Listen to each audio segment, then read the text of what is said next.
It's time to talk about some audio issues that come up when working with pull-down footage. Now throughout this, we've been talking about working with pull-down footage at 23.976 frames a second. And if your final output is video, or if you're making a video proof, that is indeed the rate you prefer to be working at. However, there's a chance that the source originally came at a higher rate, like 24 frames a second. That's often the case in film. Some video cameras can be set to 24 rather than 23.976 frames a second. Someone may have done a 3D render at 24 frames a second. If there's audio associated with any of that footage, then you have a potential sync problem. The difference in those two rates is only 0.1%, but you'll hear and see it in as little as 1 minute. To know where this problem's coming from and how to solve it, let's do a quick review. You may remember that part of the pull-down process was slowing down 24 frame per second footage to 23.976, so we have a nice clean number that goes up against 29.97 frames a second, the rate of NTSC video. If you have pull-down footage that has audio, and the audio is slowed down at the same time as the video, life is good because you're going to stay in sync. However, if you need to slow down the footage yourself from 24 to 23.976, there's a chance that the audio is not going to come along with it. Likewise, if the audio source is being handed to you separate from the pull-down footage, for example, a soundtrack on a CD that you need to cut an opening title to, or a separate dub of the location sound, there's a very good chance that that audio is running at its original rate. It's not running at this pulled down, slightly slower rate. So you need to resolve these speed differences inside After Effects. Likewise, if you're heading back to film later on and you need to go up from 23.976 to 24, you need to resolve the difference again. So let's see how to do that in After Effects. First, let's take the case of someone giving us a source that was rendered or captured at 24 frames a second and which has audio associated. However, we want to work on it in a composition that's 23.976 frames per second. Well, you might think it might be as simple as going into the Interpret Footage dialog and conforming the frame rate to 23.976. Well, unfortunately, that's not true. What After Effects is not telling you is even though it's conforming the video, it's not conforming the audio to this new frame rate. Versions of After Effects before 7 even gave you an error message right here warning you of that. For some reason, After Effects 7 doesn't.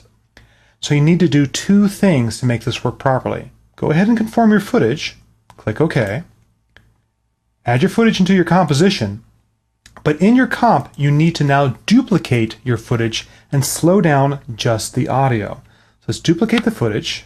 For our original layer, we'll use just the video, turn off the audio icon, and for our duplicate layer, we'll take just the audio, turn off the video icon. Now we need to slow it down 100.1%. If you're using a program that uses speed instead of stretch, you need to change its speed to 99.9%. Click OK, and now we have an audio-video pair that have both been slowed down by the same amount, and they will stay in sync. Now let's look at a different scenario. Say you're doing an offline video edit of a film job. The sources you've been given have pull-down, and when you remove the pull-down, you're 23.976 frames a second. You're doing your offline edit in a comp that's also at 23.976 frames per second. However, they give you an audio track, music or dialogue, and they say, here, edit synchronized to this. Well, you have to ask them, is this the exact file you're going to use later on in the film? If the answer is yes, you've got a problem. Your video dubs have been slowed down, but the audio has not. So you need to slow down the audio to have it match the pull-down video.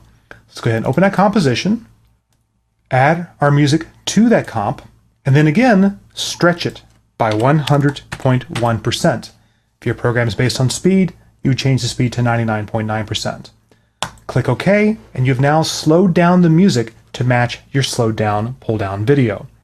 This is fine for your video proofs, but when they go do the final film, don't give them this slowed down soundtrack. Make sure that they use the original audio track that was at its original speed.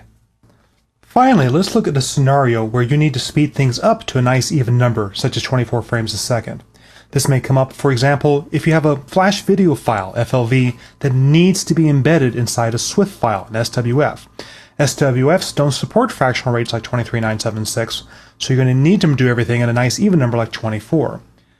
You've created a comp at 24 frames a second, that's a good start, and you've got footage with pull down. So let's go ahead and open its Interpret Footage dialog, guess 3 to pull down, and indeed we've separated the fields and removed the pull down.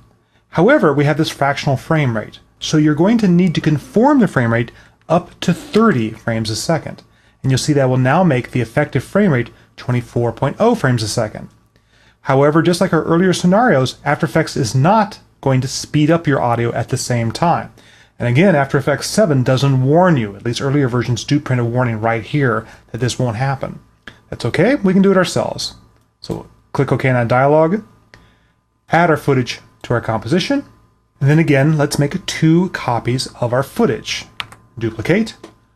One copy, we're going to keep just the video.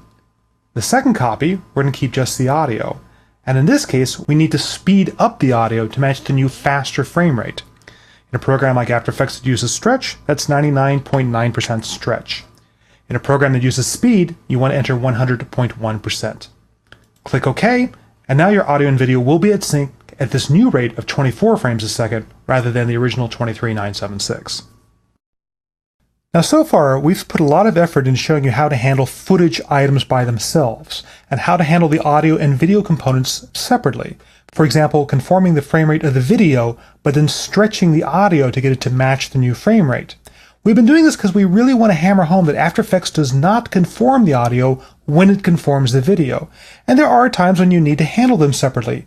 For example, maybe you have an audio track from an offline video edit that you need to use for reference, even though you're going to completely replace the video with film captures. Now that we've dragged you through the basic concepts, let's show you a couple of shortcuts that might come in handy working in real-world projects. For example, here I have our render. I've removed the pull down. It's at 23.976 frames per second, and it has audio with it. Let's say I want to work on it in a composition that's at 24 frames a second. Well, I can handle them as individual components, as I showed earlier, or I can do this. Let's take our movie, audio and video, add it to our comp, and stretch both components together in order to hit our new frame rate. In this case, we want to speed up from 23,976 to 24 frames a second. So let's go ahead and stretch it by 99.9%. If I have a program based on speed, the speed would be 100.1%. Click OK, and now I've moved both components together. Likewise, if I've already built a whole composition at one frame rate, and now I need to render it out at a different frame rate, for example, a 24 frame per second comp that I need to conform to 23.976 so I can do a video proof, again, we can move the whole thing together. In this case, let's go ahead and make a new composition. Let's say conformed render. We'll enter the frame rate we need to be at, 23.976. We'll drag our 24 frame per second comp into our 23,976 comp, and again do a stretch. In this case, I need to slow 24 down to 23,976, so I stretch by 100.1. And if this is a program that needed speed, I would set the speed to 99.9. Click OK, and now I've moved an entire composition to this new rate. I did not need to do every single footage item. The thing that's really important for you to do is you really need to make notes of what is the native frame rate of all of your audio and video elements. Where did they come from? Have they been sped up or slowed down at some point? And then you need to figure out which elements you need to speed up or slow down to conform to your other elements. It's best if you can start at the final render and work backwards, conform everything to that. But now you have the tools in hand to be able to handle a myriad of situations and hopefully solve your specific problems you encountered in the real world.